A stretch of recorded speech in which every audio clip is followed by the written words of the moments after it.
morning, students. Good morning, sir. How are you feel today? Fine, sir. Thank you very much. I am as a teacher. I am Dr. Vinod Kumar, and I am teaching almost 21 years. मैं 21 सालों से पढ़ाते आ रहा हूँ। इस क्षेत्र में मैं लगभग 20-21 साल से पढ़ा रहा हूँ और मुझे पढ़ाने का एक्सपीरियंस है। मैं किसी भी कमज़ोर से कमज़ोर स्टूडेंट को सिखा देने की क्षमता रखता हूँ और सिखा ही दूंगा, केवल ध्यान देने की आवश्यकता है। चलिए, आज मैं आप लोगों के लिए एक स्पेशल ट्रांसलेशन लेकर के आया हूँ जो हमेशा स्पोकन में यूज होता है। किसमें होता है? स्पोकन इंग्लिश में ढेर सारा सेंटेंस यूज होता है। आप सही ढंग से सुनते जाएंगे तो निश्चित रूप से आपको कुछ न कुछ सेंटेंस जो स्पोकन में यूज होता है बोलने आ जाएगा। चलिए, बोर्ड पर देखिए, look at the board all students. Here I have retain A special translation. ये खास करके स्पेशल ट्रांसलेशन है, खास है, और इसे आप लोगों को जान लेना है। इसे कहते हैं use of infinitive. Infinitive with verb to have. Verb to have में हैज और हैव आता है, जस्ट उसके बाद हम लोग टू का प्रयोग करते हैं। स्पेशल इसीलिए है कि और सेंटेंस से ये बिल्कुल हट करके है, और सेंटेंस से बिल्कुल हट करके हैं, इसलिए इसको हम लोग खास अनुवाद कहते हैं, खास ट्रांसलेशन कहते हैं। यहाँ आज मैं आप लोगों को सिर्फ दो तरह का ट्रांसलेशन बताऊंगा, एक एफर्मेटिव और दूसरा निगेटिव। एफर्मेटिव और निगेटिव। एफर्मेटिव का स्ट्रक्चर है subject plus has have plus two plus V1 plus object plus other word. ये एफर्मेटिव का स्ट्रक्चर हो गया। क्या है structure? Subject plus has have plus two plus V1 plus object plus other word. चलिए, has have, वैसे has have का जो प्रयोग होता है खास करके पास के अर्थ में होता है। हैज हैव का लुक एट इन फ्रंट, आगे देखिए, हैज हैव का प्रयोग खास करके पास और रखना के अर्थ में होता है, लेकिन यहाँ पर ये वर्ब टू हैव के रूप में आया है। यहाँ पास और रखना का अर्थ ये नहीं दे रहा है, ये एम्फेसिस कर रहा है। क्या कर रहा है? एम्फेसिस कर रहा है। एम्फेसिस मतलब किसी सेंटेंस पर अगर जोर दे करके बोलते हैं तो उसको हम लोग कहते हैं एम्फेसिस या एम्फेटिकल सेंटेंस। क्या कहते हैं? एम्फेटिकल सेंटेंस। जैसे यहाँ पर एग्जाम्पल है एफर्मेटिव का, मुझे कल दिल्ली जाना है। मुझे कल दिल्ली जाना है। इसमें क्या किया गया है? जोर दे करके बोला गया है कि मुझे कल दिल्ली जाना है, मुझे ये काम करना है, मुझे वहाँ जाना है, मुझे घर जाना है, मुझे खाना खाना है। ये सेंटेंस बता रहा है कि इस पर एम्फेसिस किया जा रहा है, जोर दिया जा रहा है। ध्यान दीजिएगा, इसलिए इसको हम लोग हैज हैव से बनाते हैं और टू लगाते हैं यहाँ पर। टू है क्या? Look at, don't talk. To है क्या? टू वैसे प्रीपोजिशन है। क्या है? प्रीपोजिशन है, लेकिन ये यहाँ पर प्रीपोजिशन का काम नहीं कर रहा है। यहाँ पर ये प्रीपोजिशन का काम नहीं कर रहा है। किसका काम कर रहा है?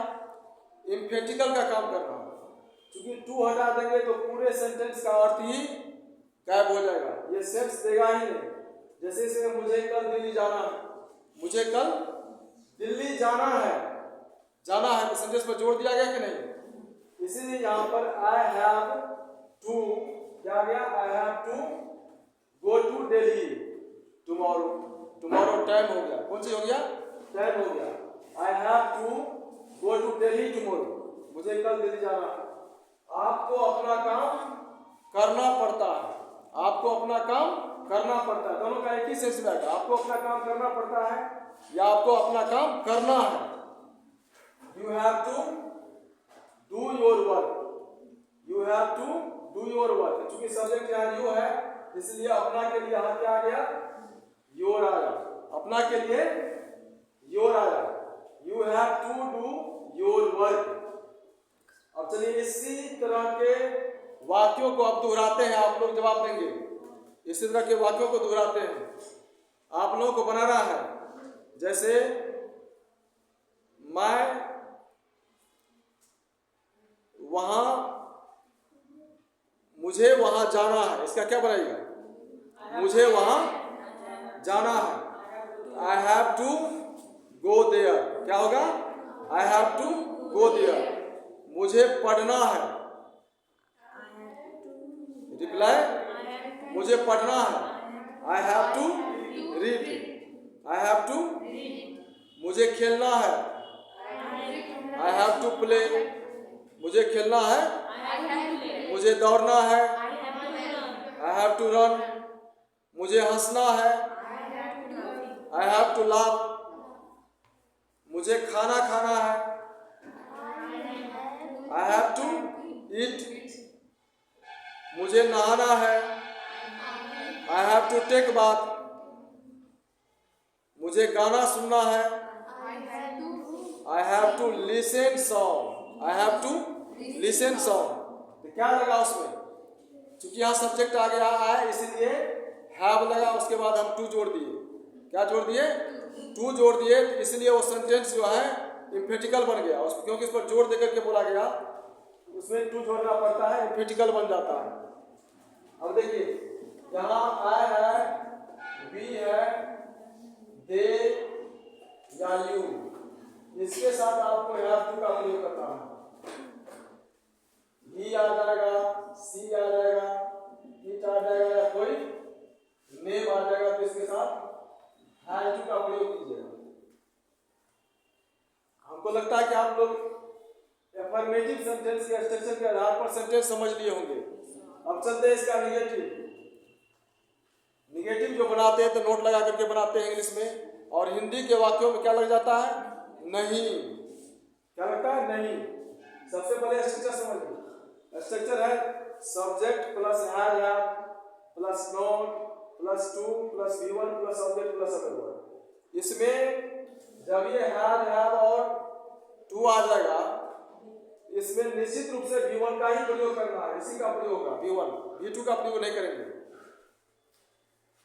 क्या structure? Subject plus have plus note plus two plus V1 plus object plus other word. अन्य शब्द, अदर वर्ड का क्या सेंस हुआ? अन्य शब्द। देखिए एग्जांपल, कितना सिंपल सा एग्जांपल दिए हैं जो आसानी से आपके दिमाग में सेट हो सकता है। केवल ध्यान दीजिए। रेखा को खाना नहीं पकाना है, रेखा को खाना नहीं पकाना है। कैसे बनाइएगा? नाम आ गया, रेखा के साथ हैज का प्रयोग किया गया। Rekha has not to cook food. देखिए ये जो है, अगर इन दोनों को जोड़ देंगे तो क्या हो जाएगा? हैज प्लस नोट बराबर हैजंट, हैज प्लस नोट बराबर hasn't. Rekha hasn't to cook food, ऐसे भी बोल सकते हैं स्पोकन में, Rekha hasn't to cook food. Next है, उसे आज कॉलेज नहीं जाना है। ध्यान दीजिए, उसे आज कॉलेज नहीं जाना है। He has not to go to college today। Time को कहाँ रखना होता है? टाइम को या तो सेंटेंस के स्टार्टिंग में रखिए या लास्ट में रखिए।